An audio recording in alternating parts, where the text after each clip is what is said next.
yun? Mostly Tagalog or Filipino? Okay, thank you very much, John. Who would like to ask next? Hello, I'm Marie. I'm from Zine Magazine.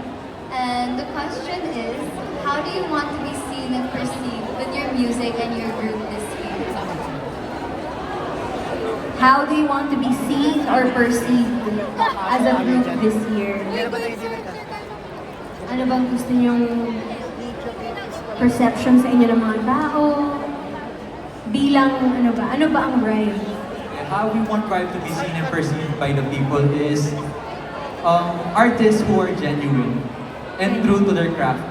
Gusto po namin na pag maririnig nila kami and mababasa nila yung lyrics sa mga kanta namin, alam nilang totoo yung nanggaling sa amin and ay galing sa puso yung bawat words na linalabas namin, bawat melody na kinakanta namin. Totoo talaga and ang goal po talaga namin is may maramdaman yung mga tao. Kaya yun po yung gusto namin. Alam niyo, before you ask your next question,